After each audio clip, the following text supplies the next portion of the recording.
ఈరోజు మనం ఒక దేశం గురించి తెలుసుకుందాం. ప్రపంచంలోనే అత్యంత శుభ్రతను పాటించే దేశం.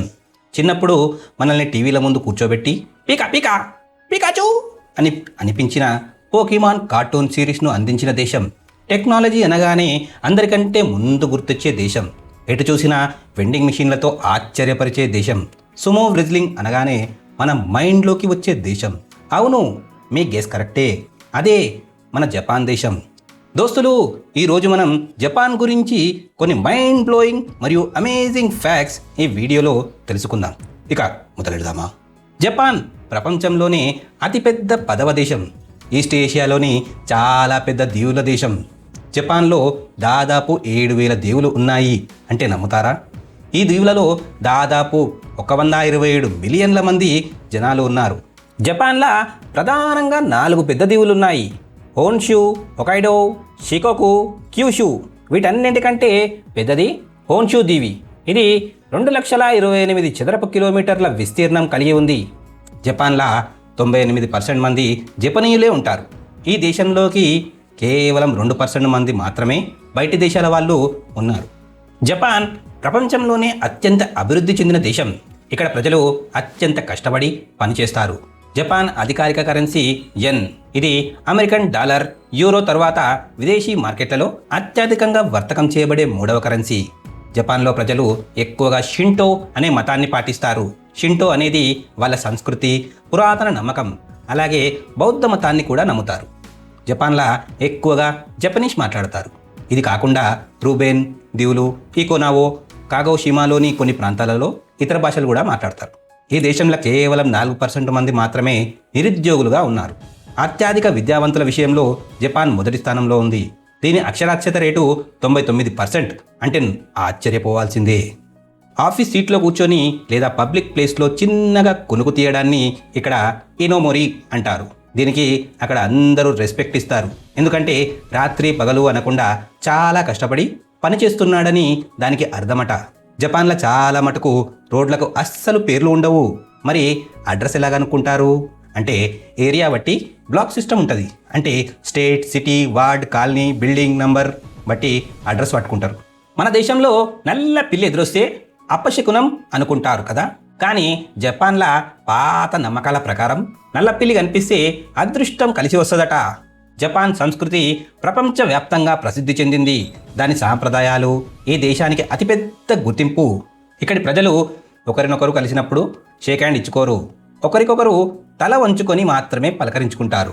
జపాన్లోని పాఠశాలలో పిల్లలు తమ తరగతిని మరియు పాఠశాలను వాళ్ళే శుభ్రపరచుకుంటారు. ఇలా చేయడం ఈ దేశ సాంప్రదాయంగా భావిస్తారు. పాఠశాలను శుభ్రం చేసేందుకు ఇక్కడ పిల్లలకు ఎలాంటి ఇబ్బంది ఉండదు. పోకీమాన్ ఈ పేరు తెలియని వారు ఉండరు. చిన్నపిల్లలకు ఎంతో ఇష్టమైన కార్టూన్ యానిమేటెడ్ సిరీస్ జపాన్లో పుట్టింది అంటే నమ్ముతారా?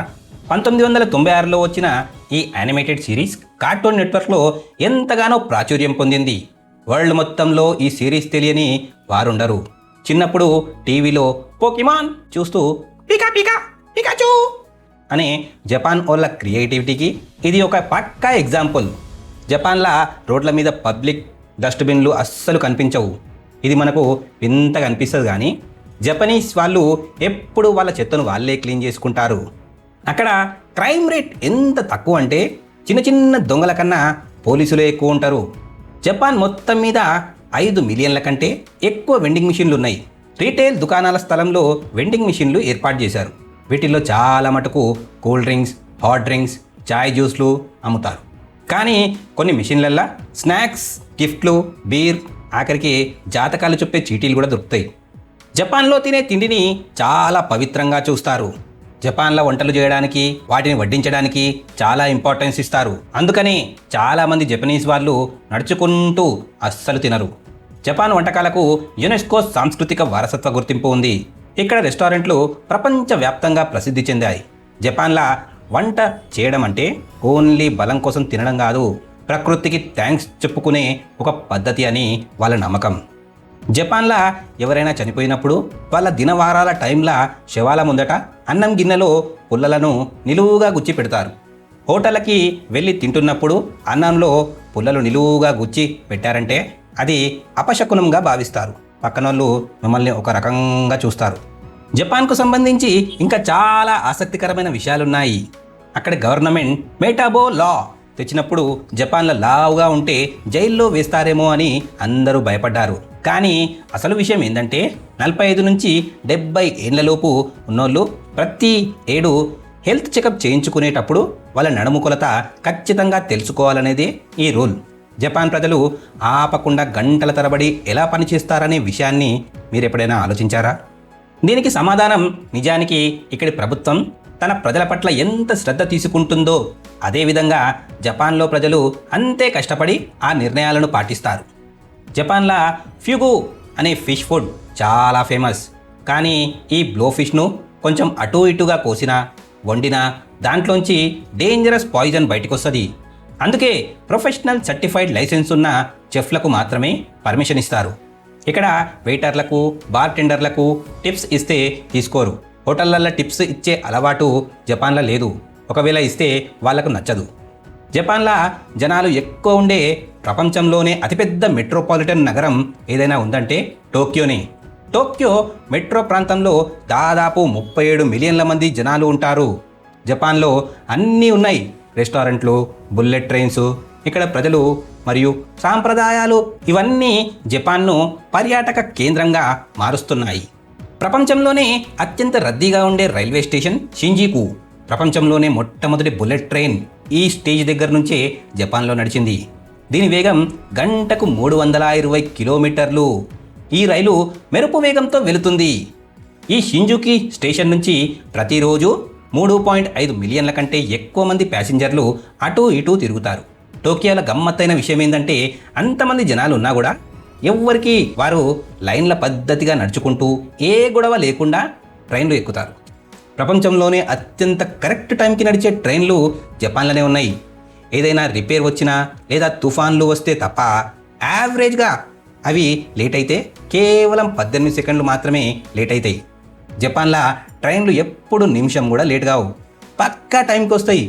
ఎంత పర్ఫెక్ట్గా ఉంటాయంటే ఒకసారి ఒక ట్రైన్ అనుకున్న టైం కన్నా కేవలం 25 సెకండ్ల ముందే స్టార్ట్ అయిందని ఆ రైల్వే కంపెనీ జనమందరికీ బహిరంగంగా క్షమాపణలు చెప్పింది. అవును, జపాన్లోని టోక్యో స్కై ట్రీ ప్రపంచంలోనే అత్యంత ఎత్తైన టవర్ అంటే నమ్ముతారా? ఇది 634 మీటర్ల ఎత్తు కలిగి ఉంది. షిబుయా క్రాసింగ్ దగ్గర రోజుకు 10 లక్షల మంది రోడ్డు దాటుతారు. టోక్యోలో ఫ్యాషన్కి, యూత్ కల్చర్కి కేర్ ఆఫ్ అడ్రస్ ఈ షిబుయా. ఇక్కడున్న హాచికో విగ్రహం పక్కన ఉండే రోడ్డు క్రాసింగ్ చాలా ఫేమస్.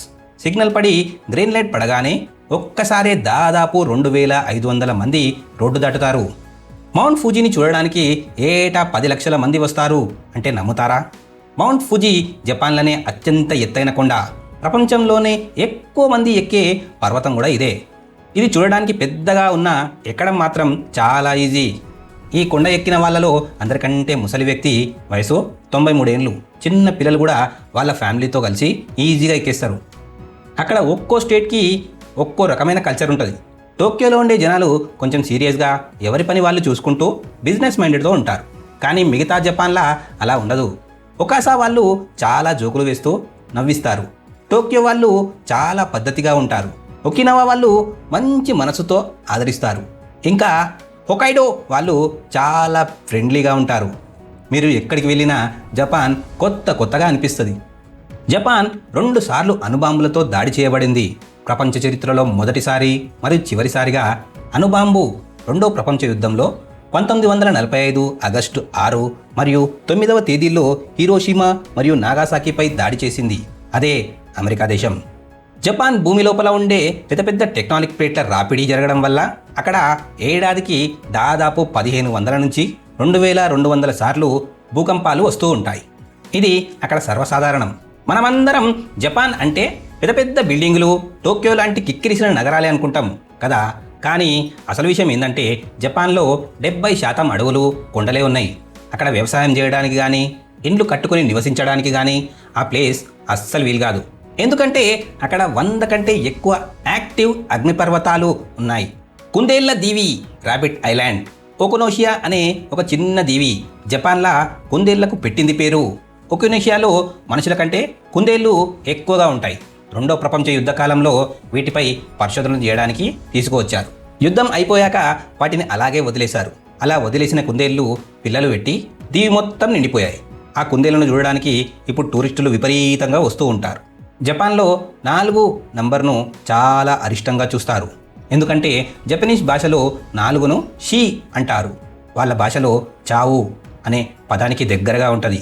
అందుకే అక్కడ బిల్డింగులలో 4వ ఫ్లోర్ ఉండదు. వస్తువులు అమ్మితే 3 లేదా 5 సెట్లుగా అమ్ముతారు, కానీ 4 మాత్రం అమ్మరు. రోజువారీ లైఫ్లో కూడా ఈ నంబర్ పడకుండా చాలా జాగ్రత్త పడతారు. జపాన్లో పండుగలు చాలానే జరుగుతాయి, కానీ హడాకా మత్సూరి అనే పండుగ మాత్రం చాలా వింతగా ఉంటుంది. ఓకాయామా అనే సిటీలా జరిగే పండుగకు రాబోయే కాలంలో అదృష్టం కలిసి రావాలని వేల మంది మగవాళ్ళు బట్టలన్నీ విప్పేసి కేవలం ఒక చిన్న లంగోటా కట్టుకొని రోడ్ల మీద పబ్లిక్గా తిరుగుతారు.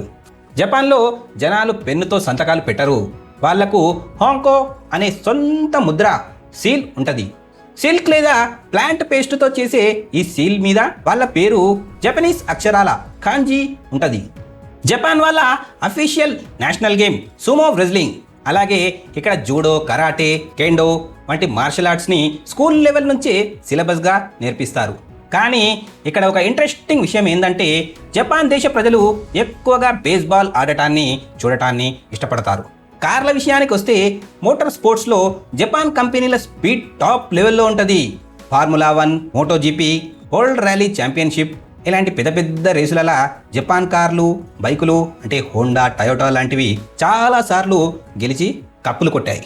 ప్రపంచంలోనే అత్యంత పాతదైన రాజవంశం యమాటో డైనస్టీ ఇక్కడే ఉంది. టోక్యో ఇంపీరియల్ ప్యాలెస్ లోపలికి వెళ్ళాలంటే కేవలం చక్రవర్తి పుట్టినరోజు మాత్రమే వెళ్ళాలి.